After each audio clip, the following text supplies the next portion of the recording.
Scholarly অনুবাদ পাওয়া গেল সেক্রেড বুকস অব দ্য ইস্টের মধ্যে।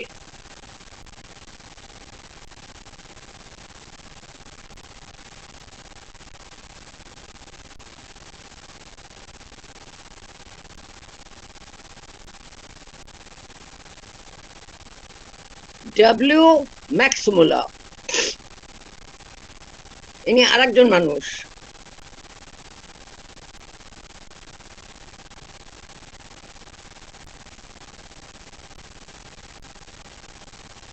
আচ্ছা, আর সংক্ষিপ্ত অনুবাদ আমি আগেই বললাম, জঁ ক্লোদ কারিয়ের, রমেশ চন্দ্র দত্ত,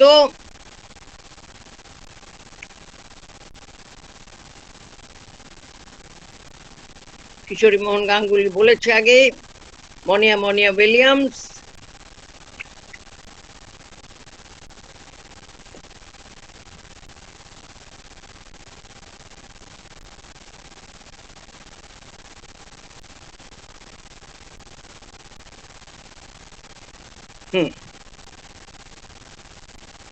এই হলো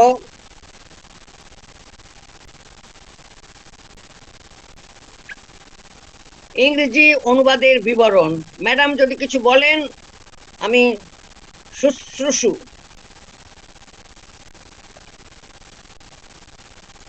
পার্বতী ম্যাডাম। হ্যাঁ, বলছি যে আমার একটু জানার ইচ্ছা, এই যে sacred books of the east, ওখানে মহাভারতেরও তাহলে অনুবাদ আংশিক বা পূর্ণ এটা কিরকম আছে সেটা একটু জানার ইচ্ছা। এটা আমি আগে শুনিনি, আমি মানে বেদের দিকটাই আগে জানতাম। অনুবাদ করলেন? হ্যাঁ, আংশিক অনুবাদ কেন হলো, পুরোটা হলো না কেন? আচ্ছা, হ্যাঁ, একটা তো হলো না, তিনি মারাই গেলেন, একজনের কথা বললাম, কিন্তু বাকিরা কেন অনুবাদ করেছে? যেমন নল দময়ন্তী এবং ভগবত গীতা খুব অনুবাদ হয়েছে, কারণ এটা ওখানে পাঠ্য ছিল। সংস্কৃত যখন শিখতে আসতেন, সংস্কৃত কোর্সে ভর্তি হতেন ইউনিভার্সিটিতে, বা এখনো হয়, হ্যাঁ, হ্যাঁ, তখন কিছু টেক্সট তো দিতে হয়। যেমন আমাদের রামায়ণ অংশ থাকে। উচ্চ হ্যাঁ, মাধ্যমিকে বিএ পাস করছে, ওই আমাদের ওই বিদুরের উপদেশ, যেমন গীতা গীতা অনেক সময় থাকতো, একাদশ অধ্যায় আগে ছিল। নাসিবাতে, এরকম হুম, করছে নাকি? আচ্ছা আচ্ছা। হ্যাঁ, প্রয়োজনে, বা এত বড় গ্রন্থের পুরোটা করা যাবে না, কেউ হয়তো শুধুই বনপর্বটা করলেন। প্রয়োজন মনে করেছেন তাই। আচ্ছা আচ্ছা। হ্যাঁ, কেউ হয়তো শুধু বিরাট পর্ব, এরকম হয়েছে। যেমন এই যে টিকা রচনার সময় আলোচনা করছিলাম, যে অনেকে এই পুরোটা টিকা রচনা করেননি, শুধুমাত্র ভগবত গীতার টিকা, সেটা তো একটা ফিলোসফিক্যাল ব্যাপার আছে, সংস্কৃত থেকে অভিনব গুপ্ত পর্যন্ত। কিন্তু তা বাদেও অনেকে শুধুমাত্র ভগবত গীতা করেছেন, দার্শনিক ব্যাপারে যারা আগ্রহী, এবং ভগবত গীতাকে গ্রন্থ হিসেবে, নীতি গ্রন্থ হিসেবে, ধর্মগ্রন্থ হিসেবে, সব হিসেবে দার্শনিক গ্রন্থ হিসেবে গ্রহণ করা হয়েছে বিভিন্ন। এখন তো ম্যানেজমেন্টে ভ্যালু এডুকেশন সবটাতেই আবার দরকার। হ্যাঁ হ্যাঁ, কাজে এগুলো প্রয়োজনানুগ। আর সংক্ষিপ্ত অনুবাদ কেন করেছেন আমাদের মনে রাখতে হবে। আপনি আপনার মতো স্কলারের জন্য তো সবাই সব কাজ করছেন না, তো সেটা হচ্ছে যে এই যে পিটার ব্রুক এটা নিলেন কেন? ওয়াইডার ইউরোপিয়ান পাবলিকের কাছে, ব্যাপকতম ইউরোপীয় জনসাধারণের কাছে, সাধারণ মানুষের কাছে, ইন্টেলেকচুয়ালদের কাছে, যারা ইন্ডোলজিস্ট নয়, যারা ইন্ডোলজি নিয়ে পড়াশুনো করছেন না, তাদেরও কাছে মহাভারতের কিছু জানতে হবে, আগ্রহ।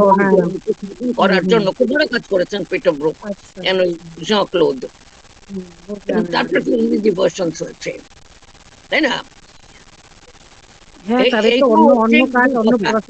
এবং ওই জন্য আমি স্কলারলি আর ওইটা আলাদা করে বললাম। স্কলারলি কাজ করতে গেলে কিশোরীমোহন গাঙ্গুলি, বিবেক দেব রয়, তারপরে পি লাল, মনমোহননাথ দত্ত, এদের দিকে আমরা যেমন যাবো, সেরকম বা তারপরে sacred books of the east গেলাম, তারপরে বাকিগুলো কিন্তু আমরা ফেলতে পারছি না।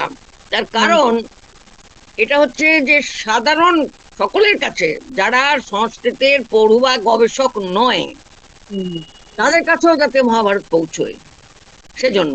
যেমন বুদ্ধদেব বসু যে আলোচনা করেছেন, শুধু এখানে তো খালি অনুবাদ বলিনি, আমি আলোচনা গ্রন্থগুলোর কথা বলেছি।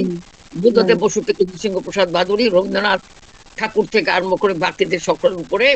যেমন প্রাচীন সাহিত্যের মধ্যে, প্রাচীন সাহিত্য গ্রন্থে রবীন্দ্রনাথ ব্যাপকভাবে রামায়ণ এবং মহাভারত নিয়ে আলোচনা করেছেন, যেমন কবি কালিদাস নিয়ে আলোচনা করেছেন। কাজে এটা হচ্ছে কি, যে একবারে স্পেসিফিক গবেষণা করছে, যে সে তার প্রয়োজনটা শুধু নিজেকে বুঝলে হবে না।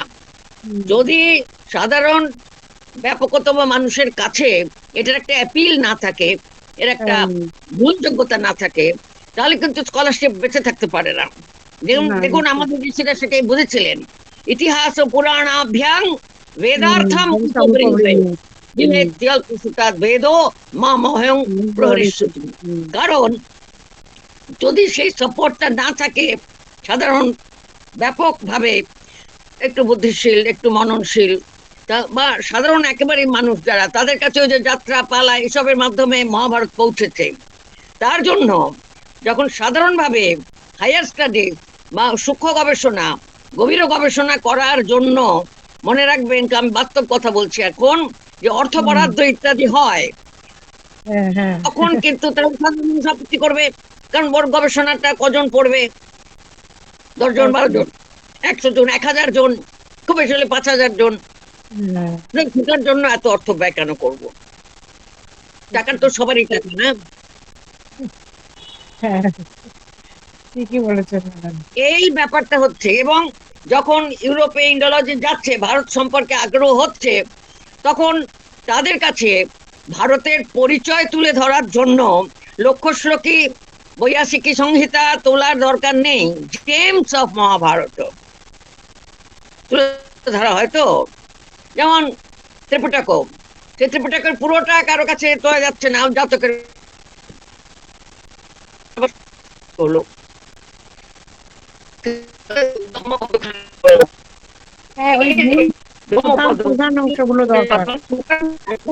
সাধারণ ভাবে পরিচয় করাবার জন্য যে উদ্দেশ্য, পারপাসটা কি, এই জন্য স্টাইল আলাদা আলাদা হয়ে যাচ্ছে। তারপরে হচ্ছে আমরা আজকে যখন সবটা হাতের কাছে পাচ্ছি, আমরা মহাভারত সম্পর্কে একটা ব্যাপক আলোচনা করার জন্য নিয়ে বসছি। আচ্ছা,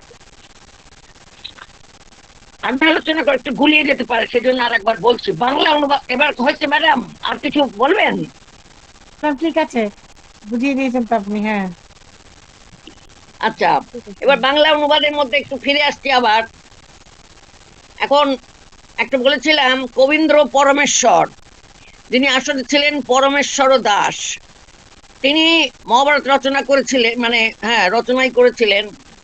তার তখন ওই যে সুলতান ছিলেন আর বাংলায় রাজত্ব করছিলেন পরাগল খান।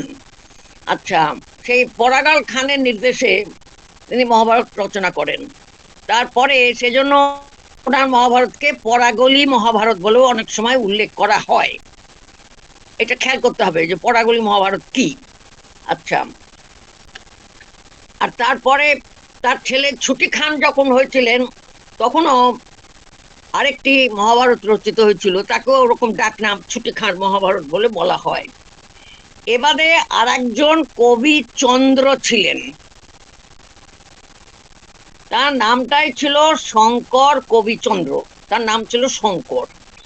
শঙ্কর কবিচন্দ্র ছিলেন মধ্যযুগের একজন বিশিষ্ট বাঙালি কবি। তিনি মহারাজ গোপাল সিংহের আদেশে মহাভারতের অনুবাদ করতে উদ্যোগী হয়েছিলেন।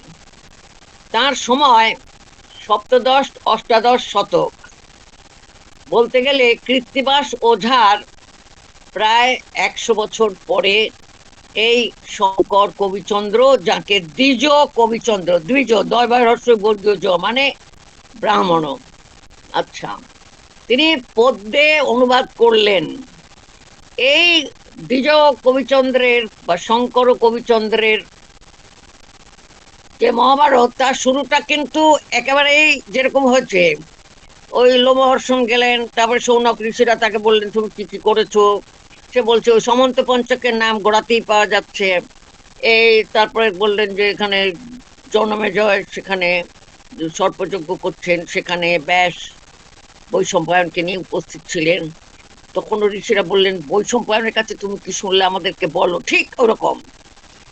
আর একটা বলি, এরা যারা এই অনুবাদ করেছেন বাংলায়, তারা ওই নারায়ণং নমস্কৃত্য ওই শ্লোকটি সকলে নিয়েছেন, মানে ওই কবীন্দ্র পরমেশ্বর আর এই শঙ্কর কবিচন্দ্র।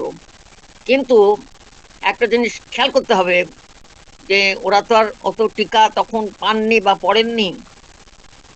তখন ওরা ওই যে দেবীং সরস্বতী চৈব নারায়ণং নমস্কৃত্য নরং চৈব নরোত্তমম, দেবীং সরস্বতী চৈব, ওরা ওটা দেবী সরস্বতী বলেছেন, মানে সরস্বতী দেবীকে প্রণাম করিয়া আরম্ভ করলাম। আর এই শঙ্কর কবিচন্দ্রের যে মহাভারত, সেটি সম্পাদনা করে প্রকাশ করেছেন চিত্রা দেব। এখন তিনি ওই তখনকার যে বাংলা বানান কোরিয়াটা ইয়ে আকার দিয়ে লেখা কোরিয়া, তারপরে করিলাম সেটা উঙো দিয়ে লেখা করিলা উঙো, এরকম সব পুরনো বানানেই পাওয়া যাচ্ছে, মানে পুরনো ভাষার ঢংটা পাওয়া যাবে। যাই হোক, তাহলে কৃত্তিবাস ওঝারও 100 বছর পরে, মানে সময়ের দিক থেকে কবীন্দ্র পরমেশ্বর, কাশীরাম দাস, কৃত্তিবাস ওঝা, তারপরে ইনি এই শঙ্কর কবিচন্দ্র পয়ার এবং ত্রিপদী ছন্দে রচিত করলেন। এটা অত্যন্ত জনপ্রিয় একটা সংস্করণ হয়েছিল। তবে এবং তার মধ্যে মহাভারতের আশ্চর্য পর্ব এবং হরিবংশের কাহিনী, মানে আশ্চর্য পর্ব আর হরিবংশ একই, তা ওরা আশ্চর্য পর্ব এবং হরিবংশ এইভাবেই বলেছেন।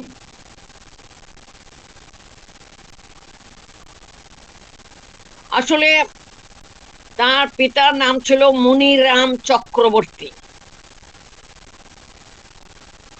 এই তাহলে উনি হলেন শঙ্কর চক্রবর্তী। এই শঙ্কর চক্রবর্তী মল্ল রাজার কাছ থেকে, মানে এরা রাঢ়বঙ্গের কবি বোঝা গেল, যেমন আমরা ওইখানে সঞ্জয় পেয়েছিলাম শ্রীহট্টের সুনামগঞ্জের, এরা হলেন রাঢ়বঙ্গের। মল্ল রাজার কাছে কবিচন্দ্র উপাধি লাভ করেছিলেন। কৃত্তিবাসের রামায়ণের পরেই প্রাচীন বাংলা সাহিত্যের, মানে এখন তো ক্লাসিক্যাল নাম হয়ে গেছে, তাহলে ক্লাসিক্যাল বাংলা সাহিত্যের এই কবি খুবই বিশিষ্ট স্থান অধিকার করে আছেন।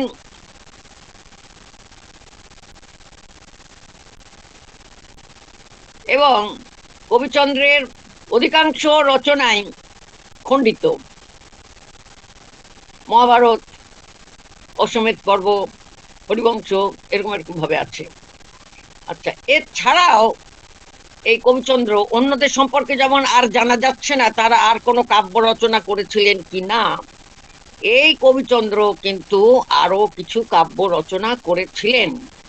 একটি রামায়ণ রচনা করেছিলেন, অনাদি মঙ্গল নামে একটি কাব্য রচনা করেছিলেন, শিবমঙ্গল নামে একটি কাব্য রচনা করেছিলেন, এবং গোবিন্দ মঙ্গল বা ভাগবত রচনা করেছিলেন। তার মহাভারতের, মানে এই কবিচন্দ্রের মহাভারতের পুঁথি বেশিরভাগই বাঁকুড়া বিষ্ণুপুর অঞ্চলে, মানে মালভূম বা বল্লভূম অঞ্চলে পাওয়া গেছে।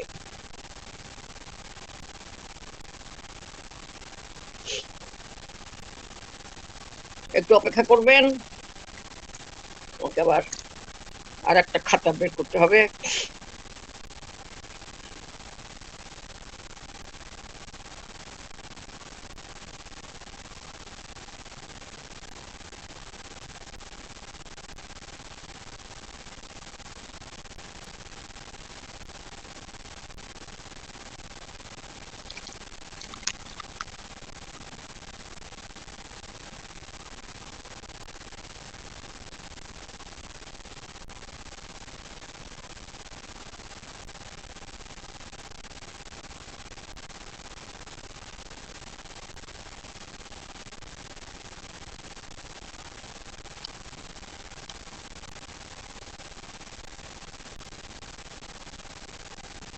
হ্যাঁ,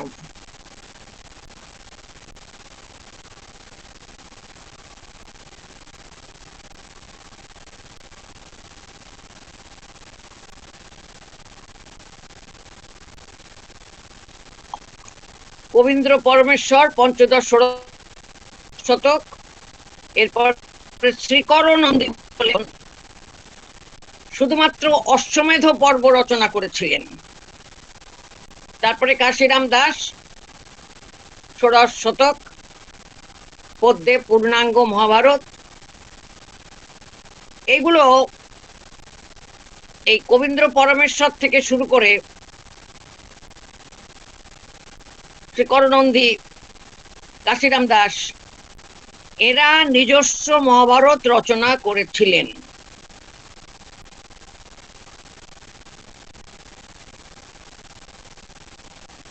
আর কবীন্দ্র পরমেশ্বরের যে মহাভারত রচনা, তার নাম দিয়েছিলেন তিনি পাণ্ডব বিজয়। পাণ্ডব বিজয় মানে পাণ্ডবদের বিজয়।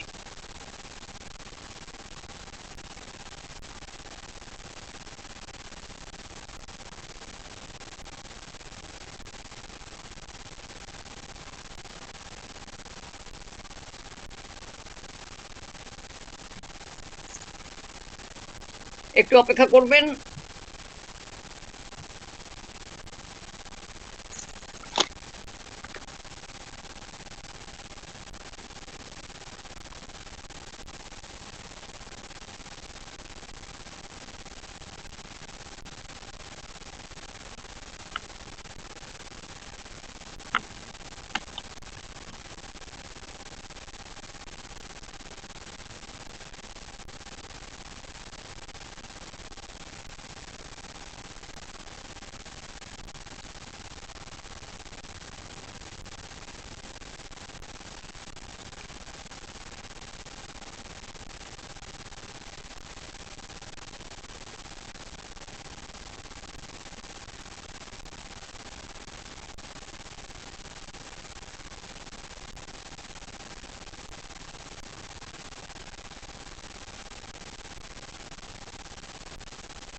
আচ্ছা,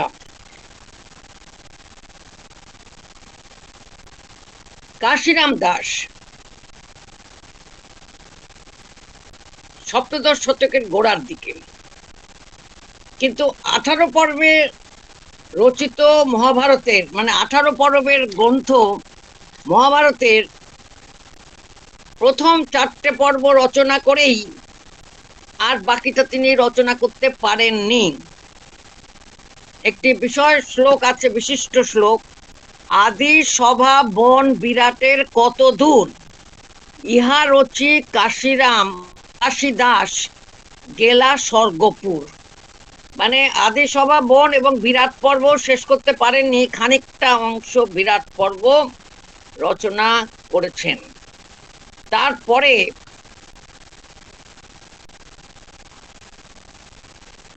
এটা সকলেই লক্ষ্য করেছেন, যদিও তিনি মূল মহাভারত, তাকে বলা হয় তিনি মূল মহাভারতকে অনুবাদ করেছেন, কিন্তু বহুদিন ধরেই সেটা আর বলা যাচ্ছে না এবং বলা ভুল হবে এখন, কারণ প্রত্যেকেই তারপরে লক্ষ্য করেছেন এই দুই কাব্যের মধ্যে, এই দুই গ্রন্থের মধ্যে প্রচুর পার্থক্য লক্ষ্য করা গেছে। এবং আদি সভা বন বিরাট পর্বের খানিকটা রচনা করেই তারপরে আর করতে পারেননি।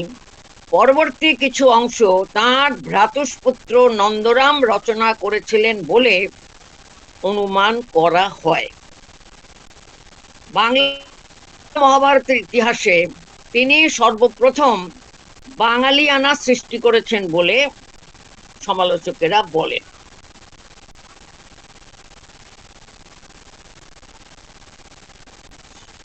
কাশিরাম দাসের নাম আসলে কাশিরাম দেব।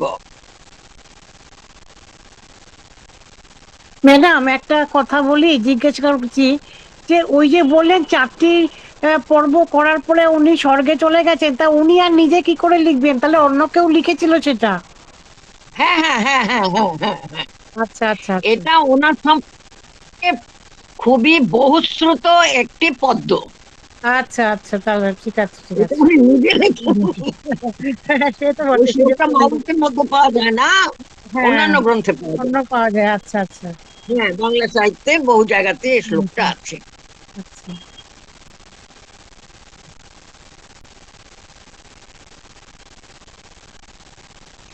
এই জন্যই এই আলোচনাটা করতেই হচ্ছে যে কাশিরামের নামে প্রচলিত 18 পর্বের বিরাট মহাভারতের কতটুকু তার নিজস্ব রচনা, কতটা তার ভ্রাতুষ্পুত্র বা জামাতা এদের সংযোজনা, যদি বলো নন্দরাম, সেটা অন্য কবি সেটা নির্ণয় করা খুবই কঠিন। এবং করতে গেলে আজকে যে যেভাবে ভাষার বিচার করা দরকার, আর তখনকার ভাষার পয়ার ছন্দ, হ্যাঁ, কাজেই সেটা খুবই কাছাকাছি সবাই তখন লিখছেন, এবং একই বংশের একই রকম শিক্ষায় শিক্ষিত মানুষের ভাষা প্রায় একই রকমের হবে। এবং অনেকেই একথা বলেছেন যে কাশিরাম অনেকের গৌরব নিজে আত্মসাৎ করে কবি খ্যাতির পূর্ণ ঐশ্বর্য লাভ করেছেন, এমন কথাও আবার কেউ কেউ বলছেন। পুরো মহাভারতের নন্দরামের কথা কেউ শোনে না, কিন্তু কাশিরাম দাসের কথাই সবাই বলছেন। সে যাই হোক, কাশিরাম দাসের রচনার এমনই মহিমা যে আরো অনেক ছোট বড় কবি তার রচনার মধ্যে আত্মদান করেছেন, অংশগ্রহণ করেছেন। মধুসূদন যার জন্য বলেছিলেন এই শ্লোকটা দরকারি, মহাভারতের কথা অমৃত সমান, এটা আমাদের মাইকেল মধুসূদন দত্ত, মহাভারতের কথা অমৃত সমান, হে কাশী, হে কাশী সম্বোধন করছেন, কমা, কবিশ দলে তুমি পুণ্যবান। সাধারণভাবে আমরা শ্লোকটা শুনি, মহাভারতের কথা অমৃত সমান, কাশিরাম দাস কহে শুনে পুণ্যবান। এটা মানে কাশিরাম দাস কহে, কমা, যে শোনে সে পুণ্যবান হয়। এটা মহাভারতের মধ্যে কাশিরাম দাসের লেখনীতেই আছে, কাশিরামের কলমেই আছে। কিন্তু মধুসূদন দত্ত তাকে বললেন, হে কাশী, কবিশ দলে শ্রেষ্ঠ কবিদের মধ্যে তুমি পুণ্যবান। এই, এবং তিনি তার এটাকে বলেছিলেন ভারত পাঁচালী। কবীন্দ্র বলেছেন যেমন পরমেশ্বর, পাণ্ডব বিজয়। আচ্ছা,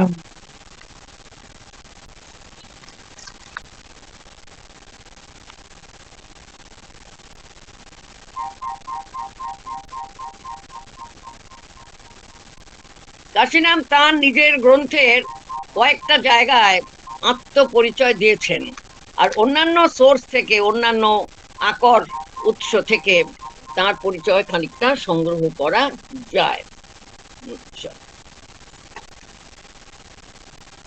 তারা 3 ভাই ছিলেন, কৃষ্ণদাস, কাশিরাম, গদাধর দাস। কাশিরামের অগ্রজ এবং কনিষ্ঠ অর্থাৎ কৃষ্ণ, তাদেরও কাব্য পাওয়া গেছে। এদের কিছু কুলপঞ্জিও অনেক জায়গাতে পাওয়া যায়। কোন কোন পুঁথিতে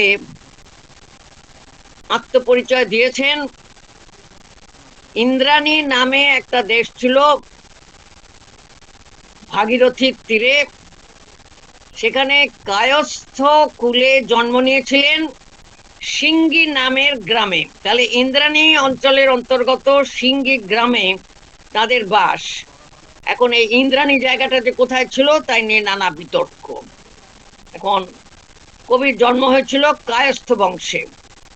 প্রিয়ঙ্কর দাসের পুত্র হলেন সুধাকর, সুধাকরের পুত্র হলেন কমলাকান্ত, কমলাকান্তের 3 সন্তান, কৃষ্ণদাস, কাশিরাম, গদাধর। কৃষ্ণ পাদ পদ্মে মধুকর হবার জন্য মধ্যম পুত্র কাশিরাম ভারত পাঁচালী রচনা করলেন। তাহলে ভারত পাঁচালীটা কি? কাশিরাম দাসের মহাভারত। এখন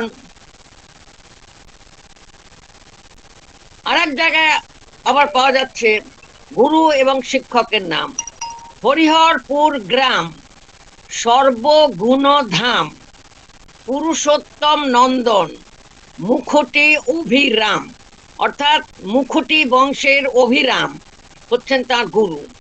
কাশিদাস বিরচিল তাঁর আশীর্বাদে, সদা চিত্ত রহে যেন দ্বিজ পাদ পদ্মে। আচ্ছা, তাহলে অভিরামের আশীর্বাদ নিয়ে করলেন। আবার এক জায়গায় পাওয়া যাচ্ছে যে তার নাম আসলে কাশিরাম দেব। মহাভারতের কথা অমৃত অর্ণবে, মহাভারতের কথা অমৃত অর্ণবে, মানে এটা কাশিরাম নিজে বলেছেন। ওই অভিরামের যে শ্লোকটা সেটাও কাশিরামের নিজের রচনা, যে গুরু ছিলেন অভিরাম ও মুখুটি হরিহরপুর গ্রামে। মহাভারতের কথা অমৃত অর্ণবে, মানে অমৃতের সাগর। পাঁচালী প্রবন্ধে, এই প্রবন্ধ মানে কম্পোজিশন, পাঁচালী প্রবন্ধে মানে ভারত পাঁচালী, তাহলে তার তো হবার মূল অনুবাদ হবার দরকার নেই, বা আক্ষরিক অনুবাদ হবার দরকার নেই, এবং এগুলো সবই পাঠ পাঁচালী যাত্রা পালার জন্য খুবই উপযোগী। পাঁচালী প্রবন্ধে কহে কাশিরাম দেবে, অমৃত অর্ণবে পাঁচালী প্রবন্ধে কহে কাশিরাম দেবে। কিন্তু তিন ভাই, এই কাশিরাম দেব, কৃষ্ণদাস দেব, গদাধর দেব, এইভাবে প্রায় নিজেদের নাম বলেননি। তারা বৈষ্ণব ছিলেন বোঝা যাচ্ছে। কি করলেন, যেমন গোবিন্দ দাস, এরকম নিজেদের দাস ও পদটাকে ব্যবহার করলেন, মানে দাস ও নামাংশ, অত বৈষ্ণব কুলের পরিচয়টাকে বজায় রাখলেন। সুতরাং আমরা তাকে কাশিরাম দাস বলেই জানি। কাশিদাসী মহাভারত বলছি, ওনার পদবী ছিল দেবক, এবং এই কায়স্থ বংশের দেবক।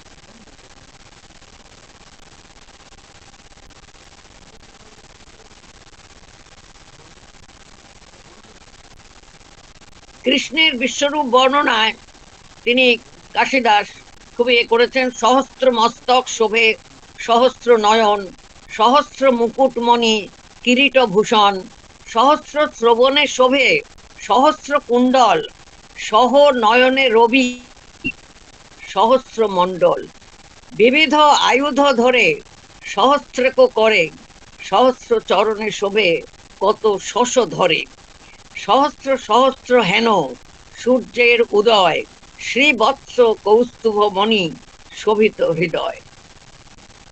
ভগবদ্গীতা আছে অনেক বক্ত্র নয়ন, অনেক অদ্ভুত দর্শনম, অনেক দিব্যাভরণং, দিব্যা নেকোদ্যোতায়ুধম। এছাড়াও নানা জায়গায় তিনি মানে ভালো সংস্কৃত পণ্ডিত ছিলেন। বিষবৃক্ষোপি সংবর্ধ্য স্বয়ং ছেত্তুমাসাম প্রথম, এই শ্লোকটা তিনি বাংলায় কি সুন্দর করেছেন কাশিরাম দাস। আপন অর্জিত যদি, আপন অর্জিত যদি বিষবৃক্ষ হয়, কাটিতে আপন হস্তে সমুচিত নয়। এবং বহু জায়গাতেই তিনি কৃষ্ণ ভক্তির কথা বারবার করে উচ্চারণ করেছেন। কাশিরামের নামে আরো কিছু গ্রন্থের পুঁথি পাওয়া গেছে, সেগুলো তার নিজেরই রচনা নাকি অন্য কিছু, এটা এখনো পর্যন্ত কেউ বলতে পারছেন না। যেমন সত্যনারায়ণের পুঁথি, স্বপ্ন পর্ব, নল পর্ব, নলোপাখ্যান, নলোপাধ্যায়, এই সমস্ত, মানে উপাখ্যান লিখতে গিয়ে বোধহয় উপাধ্যায় হয়ে গেছে। কিন্তু এই রচনাগুলির মান মহাভারতের কাছাকাছি বা সমতুল্য আদৌ নয়।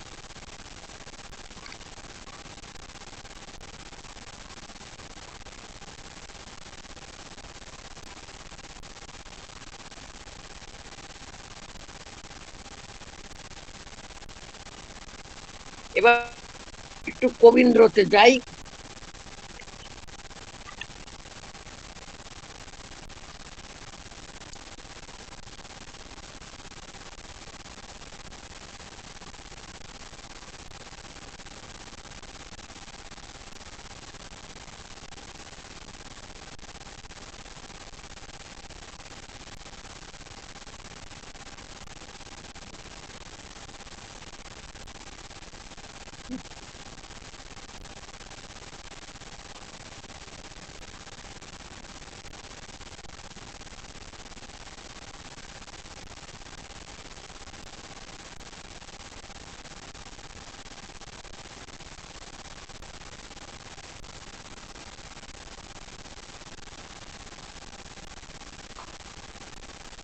কবীন্দ্র পরমেশ্বর হুগলির সপ্তগ্রামের বলন্দ গ্রামে বাসিন্দা ছিলেন। পরমেশ্বর দাস হিসেবে জন্মগ্রহণ করেন। তার এবং ভরদ্বাজ গোত্র ইত্যাদি বলে, তার সাহিত্যিক অবদানের জন্য তাকে কবীন্দ্র উপাধি দেওয়া হয়েছিল। বাংলার সুলতানি শাসনকর্তা পরাগল খানের সভাকবি ছিলেন পরমেশ্বর। পরাগল খানের অনুরোধেই তিনি বাংলায় মহাভারতের এই সংস্করণ রচনা করেছিলেন। এটি মহাভারতের প্রথম বাংলা রূপ বলে মনে করা হয়। 1519 থেকে তার এই রচনা হয়েছিল। এটাকে তিনি নাম দিয়েছিলেন পাণ্ডব বিজয়। একই সঙ্গে এটাকে কবীন্দ্র মহাভারত নামে এটার বেশি পরিচয়।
হ্যাঁ, ম্যাডাম জিজ্ঞেস করছিলেন অংশ তো কেন সবাই অনুবাদ করেছেন।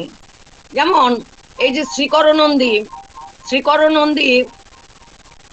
তিনি শুধুমাত্র অশ্বমেধ পর্ব রচনা করলেন। হয়তো এটা পালা করার জন্য সুবিধা ছিল, বা মঞ্চে অভিনয়ের জন্য। অনেক অ্যাকশন, ওইকে আটকে দিচ্ছে, ঘোড়াকে আটকাচ্ছে, যুদ্ধ হচ্ছে, কোথায় কে যাচ্ছে, এগুলো। ঘটনা, হ্যাঁ, ঘটনাগুলোর জন্য আরো বেশি হয়তো হবে। হ্যাঁ, ঘটনার ঘন ঘটা বেশি। হুম, হুম, হুম। এখনকার ভাষায় অ্যাকশন প্রধান, তাই তো। কাজে এই জিনিসগুলোর দিকেও মনে রাখতে হবে। আচ্ছা, বাংলা অনুবাদের মধ্যে আপনারা কালীপ্রসন্ন সিং মানে পূর্ণাঙ্গ অনুবাদ, মূলানুগ অনুবাদ, নির্ভরযোগ্য অনুবাদ সবের পরে যেখানে রাজশেখর বসু তার হচ্ছে সারানুবাদ, ভাবানুবাদ এবং সারানুবাদ, পূর্ণাঙ্গ নয়। হরিদাস সিদ্ধান্ত বাগীশকে কিন্তু যেন ভুলে যাবেন না নামটা করতে, যেহেতু এগুলো হচ্ছে আগেকার। হরিদাস সিদ্ধান্ত বাগীশের কথা বর্তমানে সকলেই জানছেন এবং বলছেন, কাজেই হাতেই রয়েছে।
আচ্ছা, এবারে চলে আসি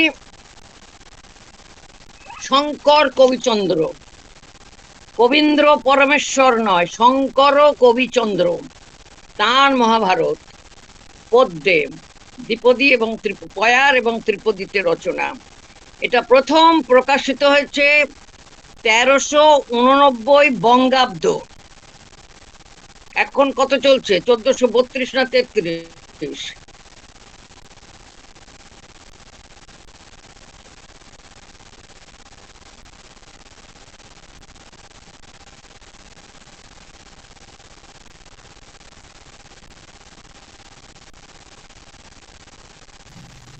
এখন 32।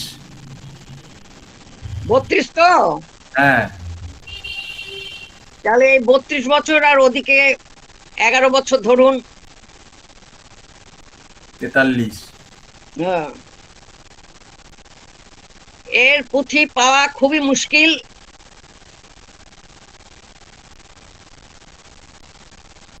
এবং কোনো জায়গাতে সমগ্র মহাভারতের পুঁথি পাওয়া যায়নি, যদিও এই এই কবিচন্দ্রের মহাভারতে 18 পর্বই আছে। কলকাতা বিশ্ববিদ্যালয়ে কেবল বন পর্ব এবং গদা পর্ব আছে। বিশ্বভারতীতে অশ্বমেধ পর্বের সন্ধান পাওয়া গেছে। বরেন্দ্র অনুসন্ধান সমিতি বাংলাদেশ, সেখানেও কোনো কোনো ব্যক্তির সংগ্রহে কিছু আছে। আর তিনি ওই রকম আরো জনপ্রিয় কিছু লেখা করেছেন। পালা চরিত্র, দ্রৌপদীর দর্পচূর্ণ, কুন্তির শিবপূজা, কুন্তির বান ভিক্ষা, দুর্বাসার পারণ, আরো কিছু পালা পুঁথি সেখানে পাওয়া যাচ্ছে।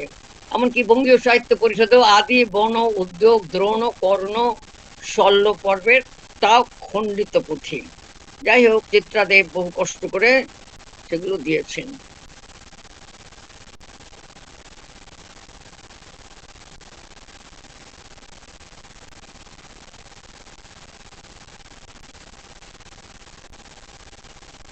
মহাভারতের প্রাচীনতম, সকলেই কেন যে অনুবাদক লেখেন, মহাভারতের প্রাচীনতম বাংলা রূপায়ণ বা বাংলা মহাভারতের প্রাচীনতম রূপ যারা রচনা করেছিলেন তারা হলেন সঞ্জয়, কবীন্দ্র পরমেশ্বর, শ্রীকর নন্দী এবং বিজয় পণ্ডিত। এদের মধ্যে বিজয় পণ্ডিতের কোনো অস্তিত্ব নেই। তাহলে কারা দাঁড়ালেন? সঞ্জয়, কবীন্দ্র পরমেশ্বর, শ্রীকর নন্দী। এরপরে কাশিরাম দাস। কবীন্দ্র পরমেশ্বর এবং শ্রীকর নন্দী দুজনে চট্টগ্রাম রাজসভার পৃষ্ঠপোষকতা লাভ করেছিলেন। হোসেন শাহী রাজত্বকালে চট্টগ্রামের শাসক ছিলেন পরাগল খান এবং তার পুত্র ছুটি খান।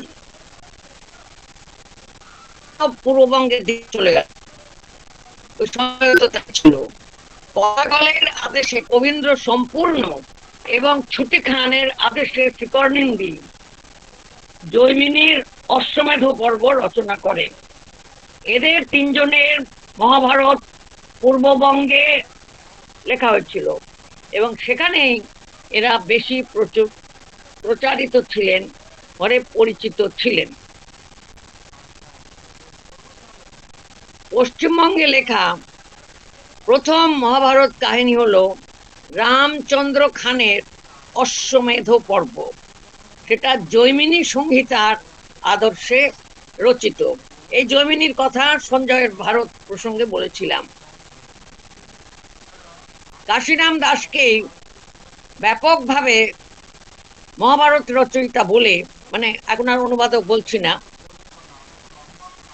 গ্রহণ করা হয়। যদিও সেই কাশিরাম নামে মানে কত টাকার রচনা সেটা নিয়ে সন্দেহ।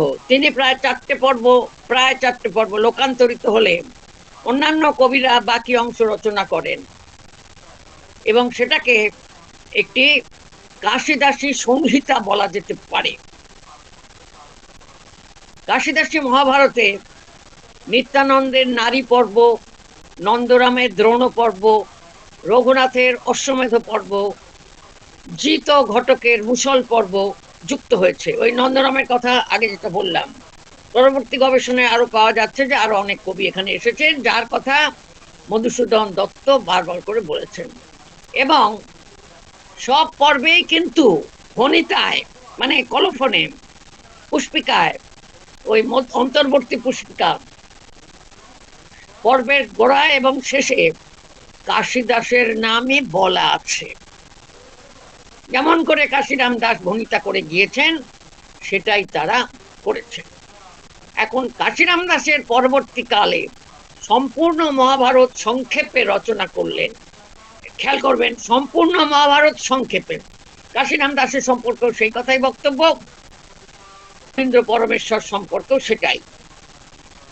মল্লভূমের কবি শঙ্কর কবিচন্দ্র বৈষ্ণব অধ্যুষিত বিষ্ণুপুরের মল্ল রাজাদের পৃষ্ঠপোষকতায় একাধিক ধর্মগ্রন্থের অনুবাদ এবং অসংখ্য পৌরাণিক পালা রচনা করে এই কবি শঙ্কর খুবই জনপ্রিয় হয়েছিলেন। মধ্যযুগের এত অধিক সংখ্যায় গ্রন্থ রচনা অন্য কোনো কবির পাওয়া যায় না। মহাভারত ছাড়াও তিনি রামায়ণ, অনাদি মঙ্গল থেকে কাণ্ড,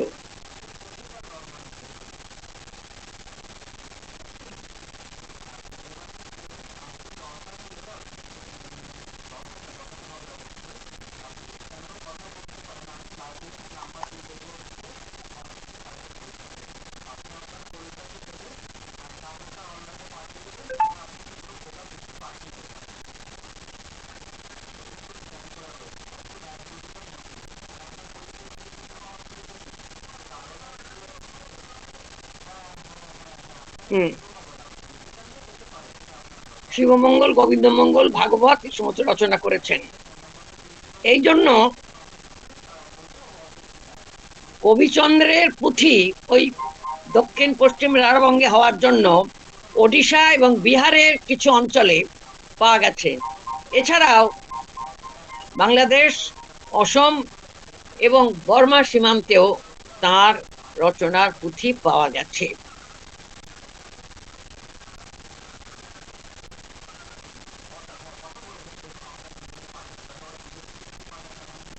কবিচন্দ্রকে নিয়ে বাংলা সাহিত্যের ইতিহাসে বিশেষ আলোচনা পাওয়া যায় না। ঊনবিংশ শতাব্দীর প্রথমে পাকুড়ের রাজা পৃথ্বীচন্দ্র ত্রিবেদী তাঁর গৌরীমঙ্গল কাব্য গ্রন্থে বিখ্যাত কয়েকজন গ্রন্থ এবং গ্রন্থকারের নাম করেছেন। ওই পাকুড়ের রাজা পৃথ্বীচন্দ্র ত্রিবেদী 1806 খ্রিস্টাব্দে গৌরীমঙ্গল রচনা করেছিলেন। সেই গৌরীমঙ্গল কাব্যে তিনি কবিচন্দ্রের গোবিন্দমঙ্গলের কথা বলেছেন। পৃথ্বীচন্দ্র ওই পাকুড়ের রাজা কবি কৃত্তিবাস, কাশিদাস, মুকুন্দরাম, ভারতচন্দ্রের সঙ্গে কবিচন্দ্রের উল্লেখ বারবার করেছেন। তাহলে কবিচন্দ্র বিশেষ খ্যাতি সম্পন্ন কবি ছিলেন। আচ্ছা, এখন দীনেশচন্দ্র সেনও এই শঙ্কর কবিচন্দ্রকে অতি দীর্ঘায়ু এবং চৈতন্য পরিকরদের অন্যতম বলেছেন। পরিকর মানে সঙ্গী, সহযোগী, সেবক। দীনেশচন্দ্র সেন মনে করেন শঙ্কর কবিচন্দ্র 1596 থেকে 1712 সাল পর্যন্ত জীবিত ছিলেন, তার মানে 116 বছর। তিনি কবিচন্দ্রের মহাভারত, দীনেশচন্দ্র সেন মহাভারত সম্পর্কে আলোচনা করে বলেছেন, সম্ভবত নিত্যানন্দ ঘোষের চেয়েও বিশিষ্টতম একজন কবি তার সমসময়ে মহাভারত অনুবাদ করেছিলেন। দীনেশচন্দ্র সেন অনুবাদ বলছেন। এর নাম ছিল শঙ্কর, উপাধি ছিল কবিচন্দ্র।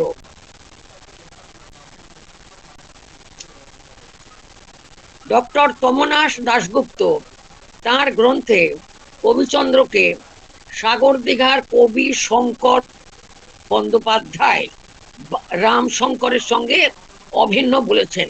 এটা জানা যাচ্ছে না। আবার অন্যরাও কবিচন্দ্র সম্পর্কে কিছু আলোচনা করেছেন। শঙ্কর এবং কবিচন্দ্র ভিন্ন ব্যক্তি, এ সমস্ত কথাও পাওয়া যায়।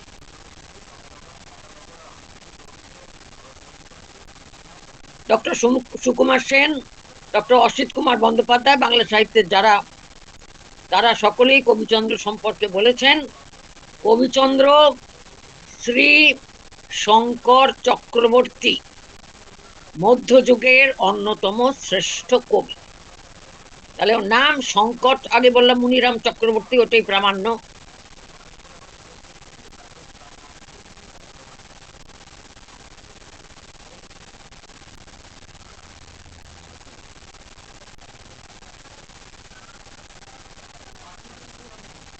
বহুবার রচনায়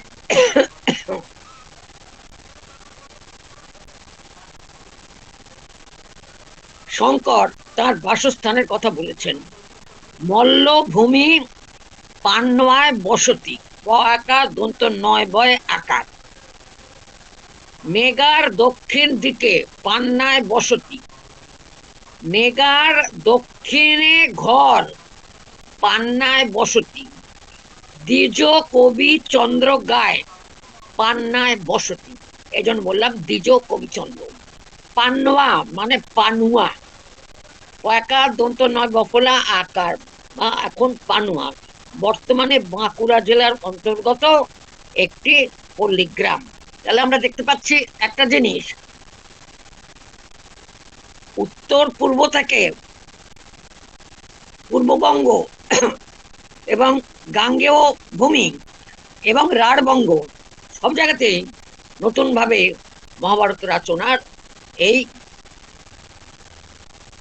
প্রবাহ লক্ষ্য করা যাচ্ছে। চক্রবর্তী, এখন চক্রবর্তী তো উপাধি, বন্দ্যোপাধ্যায় হতেও পারেন নাও পারেন, এটা বলা যাচ্ছে না। কবিচন্দ্রের বাস্তবিকটা ওই বাঁকুড়ার পানুয়া গ্রামে এখনো আছে, অবস্থান করছে।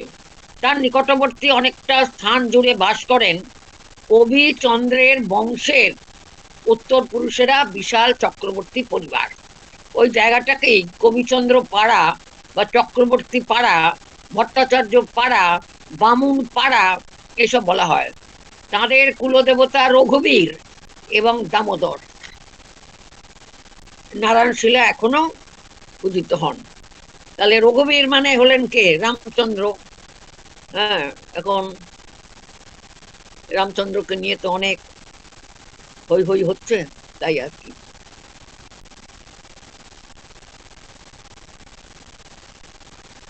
আর একটা কবিচন্দ্রের বংশে, মানে মেয়ের ঘরে না, মাখনলাল মুখোপাধ্যায় এই কবিচন্দ্রের রচনা পুঁথি অনেক সংগ্রহ করে বিভিন্ন জায়গায় দিয়েছেন। শঙ্কর কবিচন্দ্রের পিতামহের নাম, ঠাকুরদার নাম নিত্যানন্দ চক্রবর্তী, আর মাতামহের নাম, মায়ের বাবার নাম গঙ্গারাম মুখোপাধ্যায়। গঙ্গারাম পানুয়ার নিবাসী ছিলেন এবং প্রবল প্রতিপত্তিশালী ব্যক্তি ছিলেন। কবিচন্দ্র শঙ্কর এক জায়গায় লিখেছেন, মাতামহ মহাশয় দ্বিজ গঙ্গারাম দোর্দণ্ড প্রতাপান্বিত স্বগ্রামেতে নাম। বনপর্বের এক জায়গায় পাওয়া যাচ্ছে। এক জায়গায় বলছেন বনপর্বের, গঙ্গাধরের পাদপদ্ম ভরসা আমার, তোমা বিনে ভবার নবে কে তরিবে আর।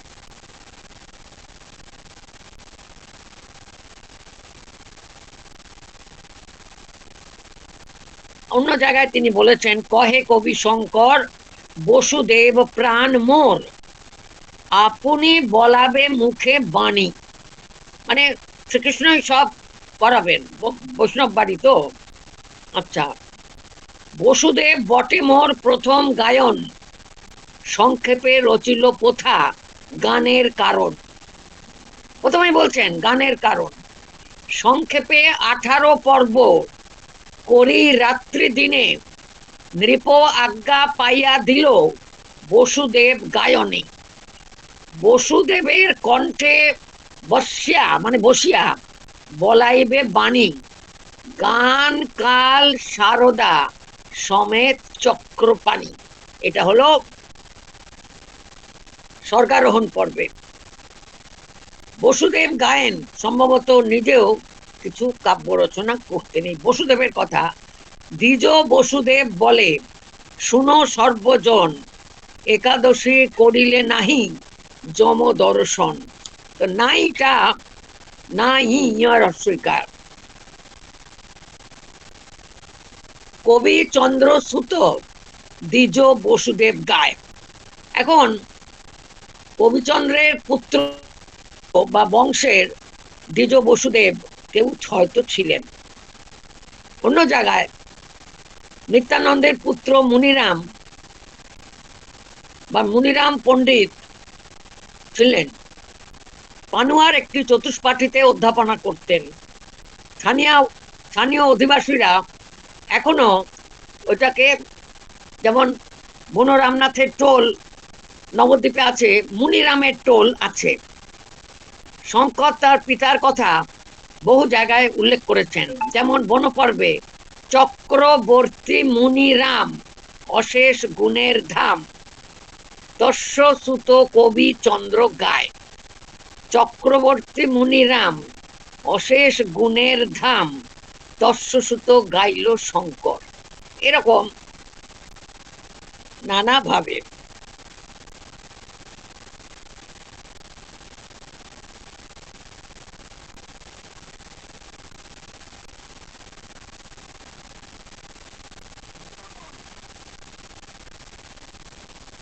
এছাড়াও আছে ভণিতায় দ্বিজ কবি চন্দ্রগয়, পুত্র শোক যার হয় মরিলে নাহিক তাপ ঘুচে, দারুণ পুত্রের শোকে বুঝাইয়া হারিল লোকে, কবিচন্দ্র চক্রবর্তী জানে। গদা পর্ব, আদি পর্ব। কবিচন্দ্র মহাশয় জ্যেষ্ঠ তার তনয়, চক্রবর্তী কথক চন্দ্র গায়। কবিচন্দ্রের সুত, দন্তস্বর সুত মানে পুত্র, দ্বিজ কুঞ্জে বসি গায়, অদ্ভুত শ্রীরাম লীলা এত দূরে সার। এত দূরে যায়, এটা রামায়ণে। ভারত সাবিত্রীতে কবিচন্দ্র বলছেন,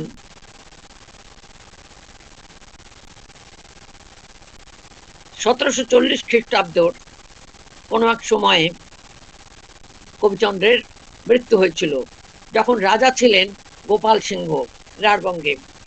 নৃপ শকে ঋষি মনু বৎসর দিবা করে, মার্গ শীর্ষে শীতে তার বিংশতি বাসরে। অর্থাৎ 1147 বঙ্গাব্দের অগ্রহায়ণ মাসের 20 তারিখে গ্রন্থ সমাপ্ত হয়।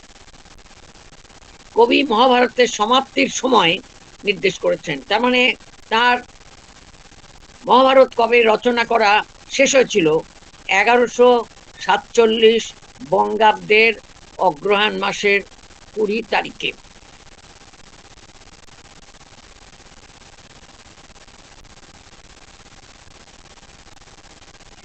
এই শঙ্কর নামের আরো অনেক কবি আছেন, প্রায় একই রকমের ভণিতা দিয়ে তারা করেছেন। যেমন শঙ্কর আচার্য, শঙ্কর ব্রহ্মচারী, গঙ্গা বন্দনা, মানে ওই সবই মল্লভূমের লোকেরা। দ্বিজ শঙ্কর, দ্বিজ শঙ্কর, শঙ্কর মিশ্র, এরকম বারবার বিভিন্ন ওই পদাবলী, প্রায় আপনার 24 জন সাবিত্রী পালা ইত্যাদি ইত্যাদি সব রচনা করেছে। আমি ওনার কাব্যের শুরুটা পড়ে শেষ করব।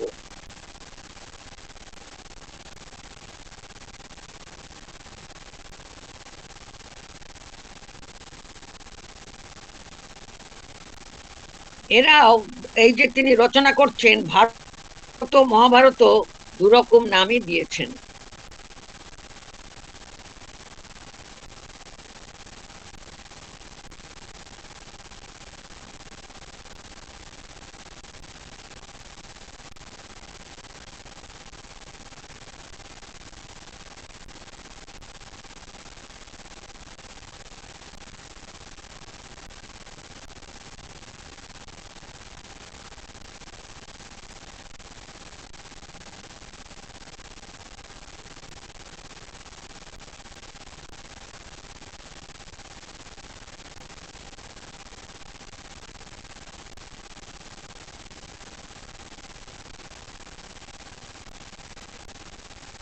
নারায়ণং নমস্কৃত্য নরং চৈব নরোত্তমম দেবীং সরস্বতীং চৈব তত জয়ম উদীরয়েৎ।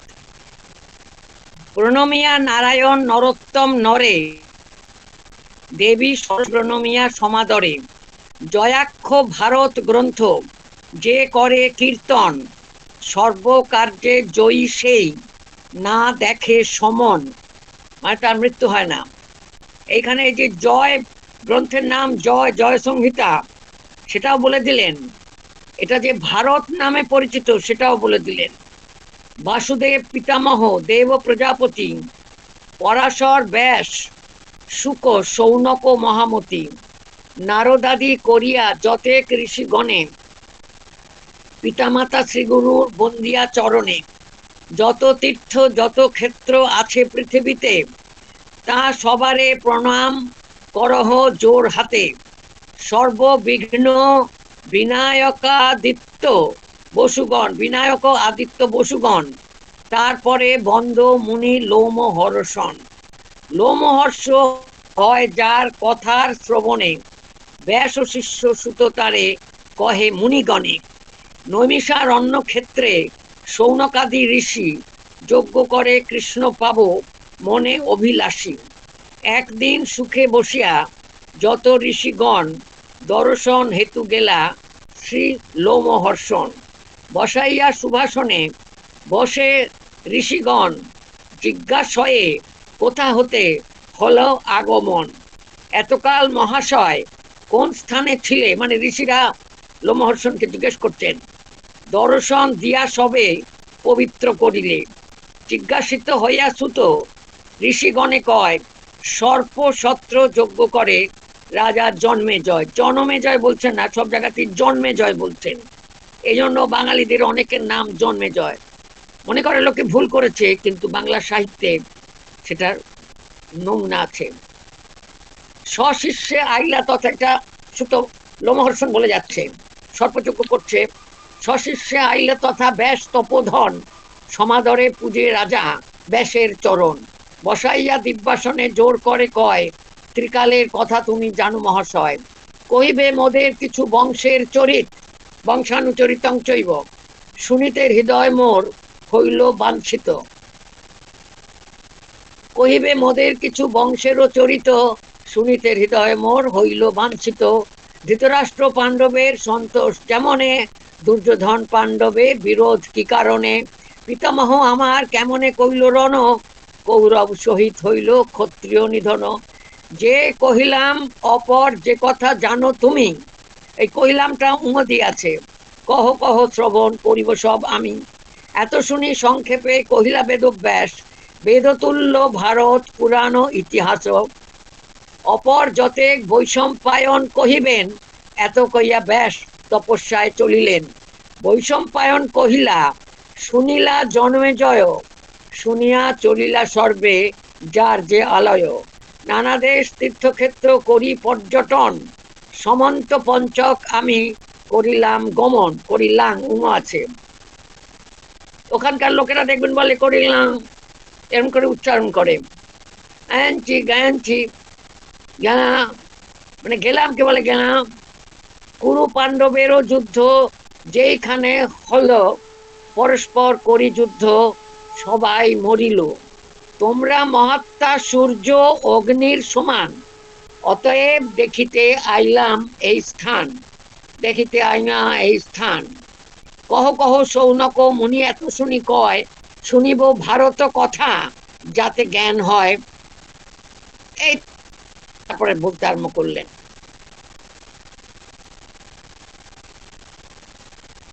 এখন শেষকালে দেখুন এখান এই অংশটা শেষ হচ্ছে। তারপর মহারাজা দিয়া ভূমি দান আদেশিলা বর্ণ মহাভারত পুরাণ। দেখতে পাচ্ছেন আমাদের মূল শাস্ত্রের সবকটা কথা এখানে আছে। মহাভারত যে পুরাণের একটা বিশেষ ভাগ, ইতিহাস পুরাণের একটা অংশ। শ্রী গুরু বৈষ্ণব পদ করিয়া ভাবনা দ্বিজ কবি চন্দ্র কৈল ভারত বর্ণনা। এই জন্য এখানটা পড়লাম, মূল মহাভারতের কথা শুনি। ওই বললেন, জন্মে জয় রাজা প্রতি বৈষম্পায়ন কয়, কহিব ভারত কথা শুনো মহাশয়। বাচ্যমান ভারত যেবা করয়ে শ্রবণ, পুষ্কর তীর্থের জলে চিকাদ সেবন। জয়াক্ষ ভারত গ্রন্থ থাকে যার মনে, হস্তগত জয় তার সবে সমাদরে। এরকম চললো আর কি। মানে যতগুলো মহাভারতের নাম আমরা সবকটাই এখানে পাইলাম। আমি আজকে এখানেই বন্ধ করছি। আর আমার আর পড়ানোর বিশেষ কিছু নেই, কারণ আমরা যে সিলেবাস তৈরি করেছিলাম, জানি না আপনারা পেয়েছেন কিনা। আপনারা কি পেয়েছেন?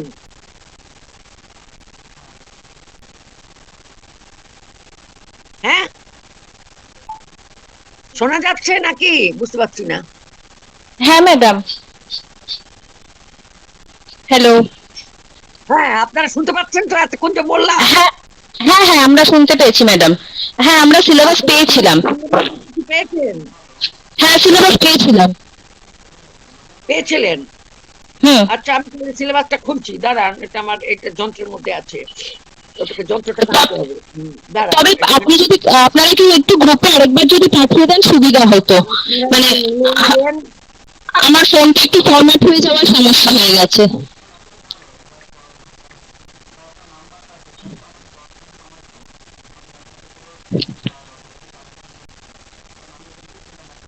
জুলাই 25 খুঁজতে হবে।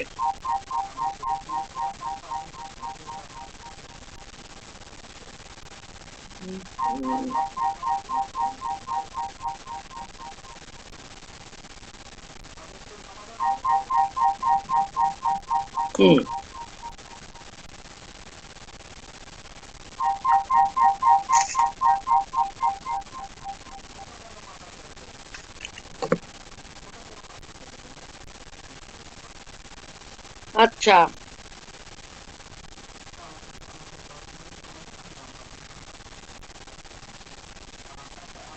না বেরোলো না, অন্য একটা বেরিয়ে এলো। দাঁড়ান।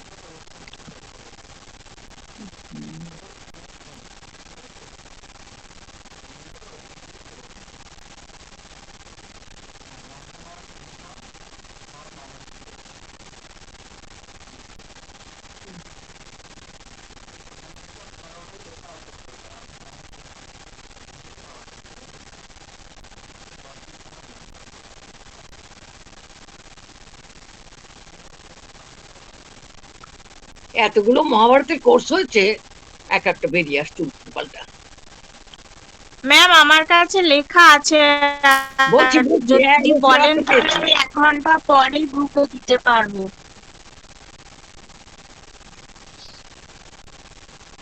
কথা কেটে গেলে আর একবার বলবেন? বলছি ম্যাম, আমার কাছে এবার যে সিলেবাস আপনি দিয়েছিলেন লেখা আছে, কিন্তু আমি 1 ঘন্টা পরে গ্রুপে ছবিটা দিতে পারবো। আমি খাতায় লিখে রেখেছি। বুঝে পেয়েছি, বলছি তো।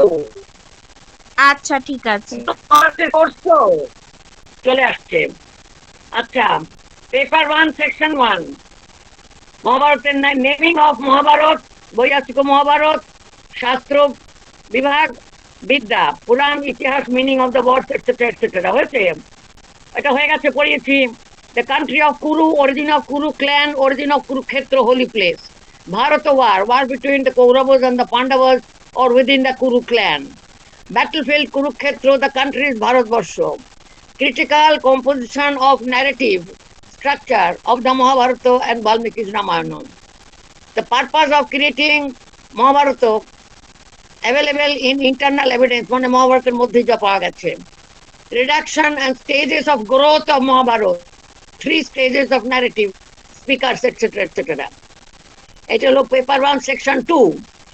পেপার 1 সেকশন 2 3 নম্বর পয়েন্ট হচ্ছে social life, socio religious life revealed in Mahabharata, মানে বৈয়াসিক Mahabharata, condition of women, women's participation and role in royal.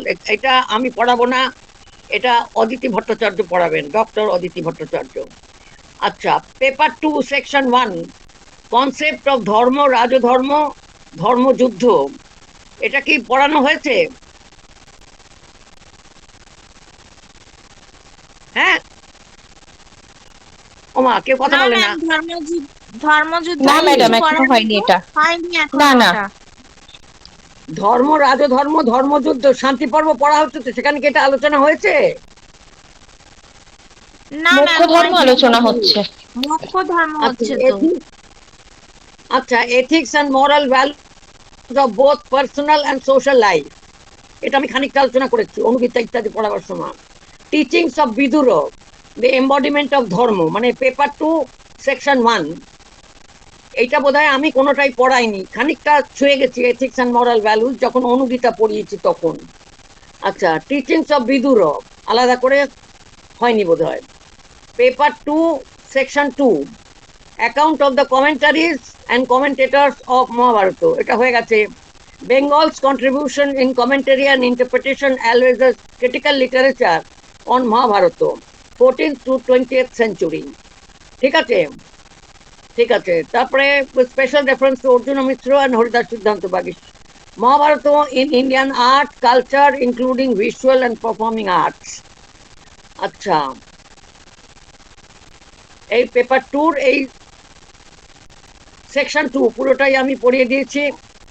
Paper 3 section 1 text, context, teaching, wisdom and universal philosophy in Bhagavad Gita, the section Moksha Dharma in Shanti Parva, আপনাদের চলছে দুটোই। Philosophical teaching point 3, paper 3 section 1 এর point 3, philosophical teaching in the Anugita হয়ে গেছে পড়ানো। Paper 3 section 2 Mahabharata text in Sanskrit language, Mahabharata text in Bengali language, translation of Mahabharata in Bengali, and point 2 an account, paper 3 section 2 point 1 হয়ে গেল বাংলা ইত্যাদি প্রভৃতি, translation, an account of this Stotra and Gita text in the Mahabharata, স্তোত্রের কথা বলে দিয়েছি। Point 3 হচ্ছে brief introduction to Bengali and English translations of Mahabharata, তাহলে এটা আমার পড়ানো হয়ে গেছে। 4 এর সেকশন 2 হচ্ছে আপনাদের পেপার প্রেজেন্টেশন। সেকশন 1 হচ্ছে paper 4 section 1 selected text of আদি পর্ব 1 থেকে 7, ভীষ্ম পর্ব 9 থেকে 12। ভীষ্ম পর্বটা আমি পড়িয়েছি অনেকটাই ভারতবর্ষের বর্ণনা বলতে গিয়ে। ভগবদ গীতা 1, 2, 4, 10, মানে পুরোটা নয়, সিলেক্টেড টেক্সট ওইখান থেকে, এটা আপনাদের চলছে। প্রজাগর পর্ব টিচিংস অফ বিদুর, এর আগেও একটা টিচিংস অফ বিদুরে গেছে, এই টেক্সট অন্যরা পড়াবেন, আমি পড়াবো না। পোয়েটিক ইমেজারি পয়েন্ট 2, ওই টেক্সটের পরে poetic imagery in the Mahabharata, aesthetic excellence and rasa in the Mahabharata, এটা আমি পড়িয়ে দিয়েছি। তাহলে আমার আর পড়ানোর কিছু নেই, আপনারা লিখে নিন। পেপার 4 সেকশন 1 টেক্সট পড়াবেন অন্য কেউ, আমি তাদের নাম স্যারকে দিয়েছি। পেপার 3 সেকশন 2 পুরোটাই আমি করিয়ে দিয়েছি। পেপার 3 সেকশন 1 ভগবদ্গীতা মুখ্য ধর্ম চলছে। পেপার 3 সেকশন 1 পয়েন্ট 3 অনুগীতা আমি করিয়ে দিয়েছি। পেপার 2 সেকশন 2 পয়েন্ট 1, 2, 3 সবটাই আমি করিয়ে দিয়েছি। কমেন্টারি, কমেন্টেটর, বাংলা ইংরেজি অনুবাদ, আর্ট কালচার সব। আর পেপার 2 সেকশন 1 পেপার 2 সেকশন 2 পুরোটা তো করে দিলাম, আর্ট ইত্যাদি। পেপার 2 সেকশন 1 ধর্ম, রাজধর্ম, মরাল ভ্যালু, বিদুরের টিচিং, ওটা টেক্সটেও আছে, ওটা একসঙ্গে যিনি করাবেন তিনি করিয়ে দেবেন। আর পেপার 1 সেকশন 2 মহাভারতের উদ্দেশ্য, ইতিহাস পুরাণাভ্যাং, বেদং সমুপবৃং হয়ে, স্টেজেস অফ গ্রোথ হয়ে গেছে। তাহলে পেপার 1 সেকশন পয়েন্ট 1 and 2 আমি করিয়েছি। পয়েন্ট 3 সোশ্যাল লাইফ, উইমেন, এগুলো ম্যাডাম অদিতি ভট্টাচার্য করাবেন। আর পেপার 1 সেকশন 1 পুরোটাই করিয়েছি। পয়েন্ট 1, 2, 3, 4, 5 নামকরণ, শাস্ত্রের বিভাগ, বিদ্যা, প্রকৃতি, ইতিহাস, পুরাণ, কুরু বংশ এবং কুরুক্ষেত্র, ভারত যুদ্ধ, কুরুক্ষেত্র পুণ্যভূমি, দেশের নাম ভারতবর্ষ, আর narrative structure of Mahabharata and বাল্মীকির রামায়ণ। এটা হয়ে গেছে।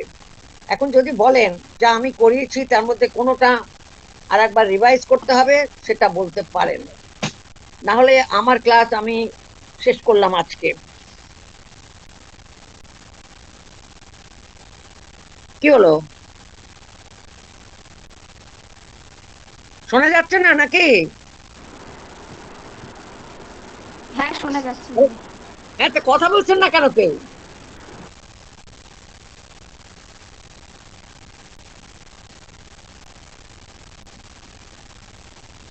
ম্যাডাম যদি আমি অনুগীতা যা যা পড়িয়েছি তার মধ্যে মানে আমার যা যা পড়ানোর জন্য আমি স্থির করেছিলাম তার চেয়ে কিছু বেশি পড়ানো হয়ে গেছে, তাহলে আমার ক্লাস আজকে আমি শেষ করে দিলাম। আর যদি আপনারা বলেন যাগুলো বললাম তার মধ্যে কোনো একটা জায়গা আপনারা আর একবার শুনতে চান, শুধু সেইটার জন্য একটা দিন সামনের রোববারটা ক্লাস করব।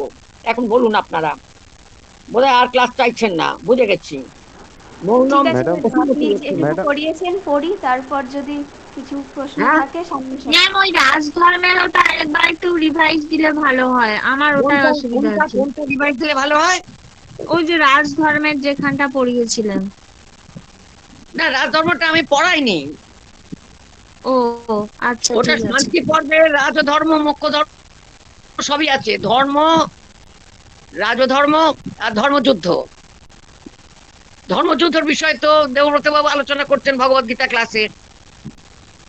এটা এখন আপনার গীতা যদি- ক্লাস হচ্ছে না ম্যাডাম, ওটা তো বন্ধ আছে, তাই আপনি একটু যদি বুঝিয়ে দেন ভালো হয়। ধর্ম, রাজধর্ম আর কি ধর্মযুদ্ধ, হ্যাঁ ম্যাম। এই পয়েন্টটা যদি একটু আলোচনা করে দিই, হ্যাঁ তাই তো? আচ্ছা, আর বাকি তো সবই যা বললাম হয়ে গেছে, তাই তো? ঠিক আছে, সামনে রবিবার তাহলে এটাই হবে। আমি নোট করলাম কিন্তু এটা, ঠিক আছে? একটু অনুগীতাটা ধর্ম, হ্যাঁ, দিদি ম্যাম। বলেন খুব ভালো হয়। ধর্মযুদ্ধ, এই তো? একটু অনুগীতাটাও দিদি যদি বলেন ভালো হয়। কোনটা? অনুগীতা আবার অনুগীতা কি করে বলবো? আসলে অনেক বলেছি তো, ঠিক আছে, চেষ্টা করবো। ঠিক নাম নেবেন দিদি। তাহলে এরপরে যে প্রতি রবিবারেই আমি ক্লাস নেবো তা না, আমি স্যারের সাথে কথা বলবো। সামনে রোববারটা নেবো, এত তাড়াতাড়ি হয়তো কাউকে অ্যারেঞ্জ করা যাবে না, কিন্তু তারপরে আমি পরে আবার কখনো অনুগীতা নেবো, একটুখানি থামিয়ে, ঠিক আছে? হ্যাঁ দিদি। হ্যাঁ, এই পর্যন্তই তাহলে থাকলো। অনেক ধন্যবাদ, শেষ করছি ম্যাডামের অনুমতি নিয়ে। আবার আপনি আমাকে কোন অপরাধে এরকম ফেলেন জানি না, আমার আবার অনুমতি। আপনার অনুমতি নিয়ে শেষ করছি। কি বলে যায় জানি না, আপনি কষ্ট করে শোনেন। আমি তো শুনি কষ্ট করে চলে, আপনার বলা অনেক কষ্ট বেশি হয়। আমি তো অনেক রসদ পাই, বেশ ভালোই লাগে শুনতে, সহজ করে বারবার করে বলেন। না মানে বানানগুলো না বললে তো সত্যি মুশকিল। হ্যাঁ হ্যাঁ অচেনা হ্যাঁ নাম। ঠিক, হ্যাঁ নামের বানান বলে দিতেই হবে, নামের বানান সবসময় বলে দিতে হবে, কারণ যার হ্যাঁ, যার নিজের নাম সেই বানানের নাম বাংলা সব, হ্যাঁ আমাদের নাম এখানে পদ্ধতি কখন না বিশ্লেষণ করে জিজ্ঞেস দেয়। করেন আপনার নামের বানানটা কি লিখবো, তাই না? যা হোক একটা লিখে দেয়। এগুলো করা ঠিক না, যখন দাপ্তরিক ক্ষেত্রে অফিসিয়াল হয়, যারা কলেজে পড়াচ্ছেন তাপস ইত্যাদি সকলকেই বলছি, কারোর নাম কোথাও লিখতে গেলে সবসময় তাকে আর একবার জিজ্ঞেস করে নিতে হয় যে আপনার নামটা এই বানানে লিখতে। কারণ দেখুন, অনেকে ইংরেজিতে লেখার সময় নিজের নাম লেখেন মুখার্জি, বাংলায় লেখার সময় লেখেন মুখোপাধ্যায়, বুঝতে পেরেছেন? এটা জেনে নিতে হয় যে তাহলে আমি এই লেখাটা লিখছি, এখানে আপনার নামটা কি লিখবো। হ্যাঁ, এই আর কি। তারপরে কারোর নামে তার পরিচয়বাচক কিছু বলতে গেলে, বা উনি এই এই রচনা করেছেন, এই করেছেন, হ্যাঁ অনেকেই বলছি কিন্তু কেউ শুনছে না, যে তাকে একবার দেখিয়ে নিতে হয় যে আপনার সম্বন্ধে আমি এটা লিখেছি, আপনি কিছু বলতে চান। তো এটা না করাটা অন্যায়, রিসার্চ মেথডে তো খুবই অন্যায়। এরকম কেউ কেউ করছে, আজকাল আমার নামে অনেক কিছু লিখে দিচ্ছে, তো সেটা বেশি লিখছে, অতটা আমি চাইছি না। বা হয়তো দরকারি কথাটা না লিখে অদরকারি কথাটা লিখে ফেলছে। সেটাই বা অনেক যতটা সময়। যেভাবে লেখা দরকার, গুরুত্ব কম গুরুত্বের জিনিসটা বেশি হাইলাইট করে, বেশি গুরুত্বপূর্ণ জিনিসটা কম হাইলাইটেড হচ্ছে। এগুলো রিসার্চ মেথডের ত্রুটি, এবং ওই যে বললাম সৌজন্য প্রোটোকলেরও ত্রুটি। এই জন্য আপনারা যারা দায়িত্বশীল পদে রয়েছেন, আপনাকে বলছি না, ওই তাপস, সুদীপ, এরা সমস্ত রয়েছেন, বা আর অন্যান্য অধ্যাপিকারা, তাদের জন্য ওইটা আমি একটু বললাম, কিছু মনে করবেন না। হ্যাঁ, ওই বানান ভুল, যেমন বানান ভুলটা শুদ্ধ করা মানে ভুল বানান লেখাটাই নিউ নর্মাল হয়ে গেছে এখন। আপনি কি করে কষ্ট করে সহ্য করেন জানি না, আমার সহিষ্ণুতা একটু কম। বানান ভুল দেখলে আমার খুব কষ্ট হয়, কিরকম একটা অস্বস্তি হয়। যাই হোক, হ্যাঁ, অবহেলা, বড্ড অবহেলা করে। ঠিক আছে, আচ্ছা, অনেক অনেক ধন্যবাদ, আপনারা কষ্ট করে শুনেছেন। আমি আগামী রবিবারটা আমি নিচ্ছি, তারপরে কিছুদিন গ্যাপ দেবো, অনুগীতায় তারপরে যাব। ঠিক আছে, আপনারা স্যারের সাথে কথা বলে নেবেন সকলে। হ্যাঁ, আর এখানে অদিতি ম্যাডাম যদি থাকেন, তাকে আমার অনুরোধ, আমি একবার লিখে করেছি, তিনি হ্যাঁ বলেছিলেন, কিন্তু তাড়াহুড়োতে এত কাজ সামলে পেরে ওঠেন না। ওই যে ধনঞ্জয় বাবুর ক্লাসটা যখন হয়, ওখানে ওনার নামটা লেখা থাকলে বা মহাভারত শান্তি পর্ব লেখা থাকলে আমাদের ধরতে একটু সুবিধা হয়। মাঝে মাঝে আমি হয়তো একটু শুনতে চাই, তাই না? এই আর হ্যাঁ কি। হ্যাঁ, লিখে দিতে ভালো হয়। আচ্ছা, আমি উনি জিজ্ঞেস হ্যাঁ, করেছিলাম অনেক ভালো। আজকে হঠাৎ মহাভারত কেন, তখন উনি বলেছিলেন, অদিতি বলেছিলেন, তাই লিখে হ্যাঁ, দিলে তো সুবিধা হয় বটে। আচ্ছা আচ্ছা, কারণ এই মহাভারতের ক্লাসে ভগবত গীতাটা যেমন লেখা থাকে, ভগবত গীতা, তো ওইটা কিছুই লেখা থাকে না, ওই জন্য অনেক সময় বুঝতে অসুবিধা হবে, ছেড়ে যায়, বাদ চলে যায়। ঠিক আছে, অনেক অনেক ধন্যবাদ সকলকে, নমস্কার। ম্যাডাম, প্রণাম জানাই আপনাকে, আর কি করবো। নমস্কার। ধন্যবাদ ম্যাডাম।